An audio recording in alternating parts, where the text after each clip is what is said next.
5 personnes à ne absolument pas avoir dans ta vie si tu veux réussir en 2025.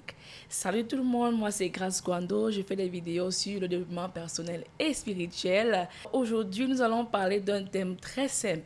5 personnes à ne pas avoir dans ta vie en 2025 si tu veux réussir dans tes ambitions, dans tes projets. You better see this video. Alors, la première des choses que je voudrais vous dire, c'est encore bonne et heureuse année 2025. Surtout, n'hésitez pas à vous abonner à cette page pour ne rater aucune de mes nouvelles vidéos en activant la cloche de notification. Beaucoup de gens vont se poser des questions. Qu'est-ce que Grace est en train de dire? Elle dit qu'il y a des gens qu'on peut absolument foutre de notre vie comme ça. Non, pas toujours. Parce qu'il y a certainement des gens qui ont le lien de sang. Vous voyez, les parents, les frères et tout. C'est pas toujours évident de les mettre hors de nos vies comme ça. Je peux comprendre. Mais alors, tu as le droit et tu as le devoir de pouvoir sélectionner ceux qui seront proches de toi, tu vois, ceux qui vont impacter ta vie en cette nouvelle année 2025. L'année 2024 n'a pas été une année facile pour tout le monde. Elle a été une année heureuse pour certains et elle a été une année très triste pour d'autres. Alors, pour ne plus commettre les mêmes erreurs, pour ne plus revivre les mêmes choses, je te propose 5 personnes à ne plus avoir dans ta vie en 2025 si tu veux réaliser tes projets. Alors, il faudrait absolument que tu puisses rester jusqu'à la fin parce que le dernier point est le point le plus essentiel, le plus important. Le premier point, ce sont les personnes toujours négatives. La personne négative, c'est qui? La personne négative, c'est celle-là qui a toujours à dire des choses sur toi. Tu ne devais pas te tresser comme ça. Tu devais te comporter comme ça. Que ce soit dans ta façon d'agir, que ce soit dans ta façon d'être, elle trouve toujours des mots négatifs à dire sur toi. Même quand elle a la possibilité de dire quelque chose de bien sur toi, il faudrait que ce soit conclu avec quelque chose de négatif. Vous voyez, ce sont le genre de personnes qui ont une amertume personnelle dans l'âme. Vous voyez, elles ne sont pas heureuses. Et généralement, qu'est-ce qu'elle fait quand elle rencontre une personne, une amie, un frère, un collègue qui est toujours joyeux, vous voyez, ou alors joyeuse? Elle va toujours essayer de vous éjecter, essayer de lancer des pics. Même quand il faudra apprécier, elle va dire, tu es jolie, mais il fallait plutôt faire la coiffure comme ça. Ce sont des types de personnes dont vous n'avez plus besoin en 2025. Come on, I don't need this person in my life anymore, you know? And then, yeah, elle a toujours à dire, toujours quelque chose à apporter de négatif. Il y a de critiques, il y a la critique constructive, il y a la critique destructive. Et la personne négative, son rôle, c'est d'apporter une critique destructive à ta vie. Elle va te permettre de toujours être là. Est-ce que, non, sometimes you need to chill, you know, tu dois respirer. Deuxième type de personne, c'est la personne là qui aime toujours jouer la victime. Celle-là, elle n'a jamais rien fait de mauvais. Le mal vient toujours des autres, vous savez. Il y a des personnes qui pensent que les autres sont responsables d'eux avec les émotions. Ce sont des personnes là qui ont certainement vécu des choses vraiment tristes et dont je suis désolée, dont je suis vraiment navrée. Mais ce sont aussi certaines personnes qui prennent leurs souffrances, leurs blessures du passé et qui accrochent ça sur les autres. Ça veut dire que elle rend les autres responsables de son malheur. Qu'est-ce qu'elle fait en retour? Elle n'a jamais tort. Elle a toujours été la victime. Tout ce que les gens font, c'est toujours pour lui faire du mal. On ne me comprend jamais. Elle ne sort pas de cette carapace-là qui a eu à lui faire du mal dans le passé. Elle ne veut pas guérir de ses blessures. Elle ne veut pas explorer d'autres horizons. Et qu'est-ce qu'elle fait? Elle cherche toujours à rendre les autres responsables d'elle. Vous voyez un peu, ce genre de personne que tu ne sais pas comment te comporter avec elle. Tu ne sais même pas comment t'y prendre. Tu ne sais pas quand bien faire. Parce que quoi? Elle est toujours en train de jouer la victime. Ce genre de personne, tu n'as pas besoin d'elle en 2025. Je suis désolée. Ça peut être une personne que tu aimes bien, mais cette personne-là va détruire ta vie. Elle va te freiner dans tes objectifs. Elle va te freiner dans l'horizon que tu as envie d'explorer. Tu n'as pas besoin d'elle. Ça veut dire que tu peux rester bonjour, bonsoir, ça va et tout. Mais vraiment, quelqu'un de proche pour toi, non, il ne faudrait pas. La personne là, toujours en train de jouer la victime, la croix, il faut la mettre hors de ta vie, ok? You better do that. It will be good for you. Troisième type de personne à ne pas avoir absolument dans sa vie en 2025, c'est la personne qui est toujours en train de parler des autres. Vous allez me dire, Grace, tu veux dire que je n'ai jamais parlé des gens? Bien sûr que non. Tout le monde parle de tout le monde. Mais je voudrais qu'on mette l'accent ici sur toujours parler des gens. Généralement, on les appelle les commères. Tu vois, cette personne-là, elle se réveille dès le matin. Elle commence déjà à parler des autres. Est-ce que tu as attendu que tel est monté, tel est descendu, tel a fait, tel n'a pas fait? Ok? Tu veux réaliser tes objectifs, il faut être avec des personnes qui parlent des gens. Oui, tout le monde parle des gens. Mais plus des gens qui sont en train de dire, est-ce que tu as vu que tu as réalisé tel projet? Est-ce que tu ne penses pas que... Oui, mais dans le sens de commérage, parler des noms des gens, dénigrer les gens, les rabaisser et tout. Tu n'as pas besoin de ce type de personnes dans ta vie en 2025. Je suis désolée, c'est peut-être quelqu'un que tu aimes bien, mais cette personne ne veut pas ton bien parce que si elle aime ton bien, elle va te parler des gens qui s'en sortent et qui veulent t'encourager dans un ou deux projets que tu as pour pouvoir, t'améliorer. Toujours en train de fouiller, farfouiller, rénifier, creuser dans les vies des gens.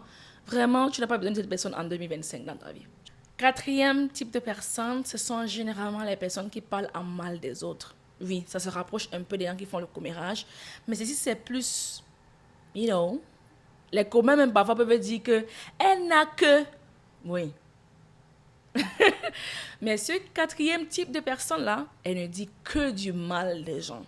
Vous savez, quand quelqu'un est proche de toi et il dit toujours les mauvais mots des gens, ça peut t'affecter. Ça peut t'influencer à avoir un comportement vraiment hideux envers les autres. C'est pas bien.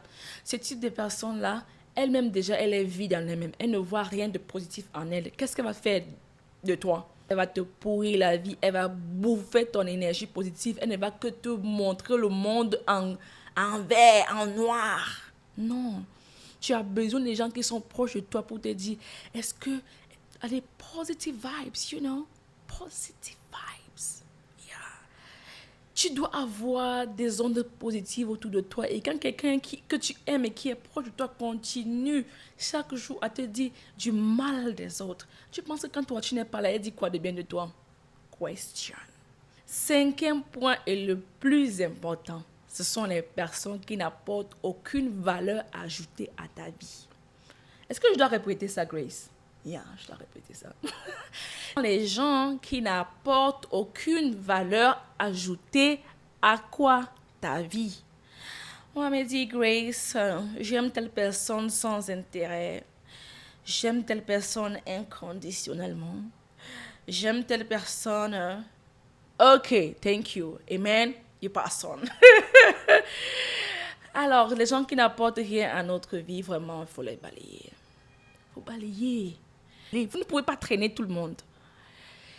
Les gens ne sont pas là dans vos vies pour être comme des...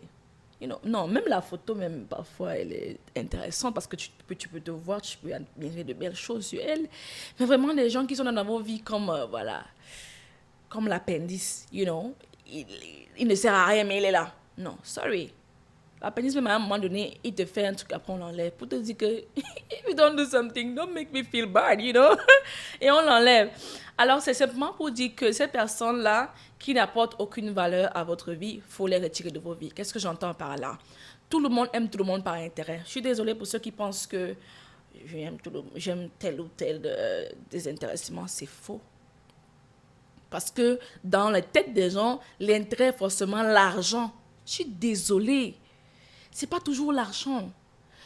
L'intérêt peut être à la fois matériel, il peut être à la fois psychologique, il peut être à la fois spirituel. Il y a plusieurs angles d'intérêt. Vous pouvez avoir des gens dans vos vies qui ne peuvent pas forcément vous donner de l'argent, mais qui prient pour vous. Ça, c'est un intérêt que vous avez avec cette personne qui vous dit, oh my God, when I'm feeling bad, quand j'ai vraiment besoin que quelqu'un intercède pour moi, peut-être moi, je suis peut-être pas trop spirituelle, mais j'ai une amie, j'ai un ami, j'ai un frère, qui quand il prie, Dieu entend et Dieu m'exauce. That's someone you need to be with. C'est quelqu'un avec lequel tu dois être. Yes, c'est un intérêt. L'intérêt ne veut pas dire que si la personne ne prie pas pour toi, ça veut dire que tu vas la laisser. Non, ça veut simplement dire que tu es avec la personne parce que tu l'aimes. Et généralement, beaucoup de gens pensent que l'intérêt, c'est juste être figé sur l'intérêt. C'est-à-dire qu'on est captivé par l'intérêt. On est là, on est... Non. Voilà pourquoi beaucoup de gens parfois pensent qu'on aime les gens de manière désintéressée, ce qui est faux. Tout le monde aime les gens par intérêt. Maintenant, mon intérêt, c'est quoi? Ça veut dire, si la personne ne m'apporte pas ceci aujourd'hui, je suis toujours avec la personne parce que je l'aime d'abord avant d'aimer l'intérêt. Vous voyez un peu?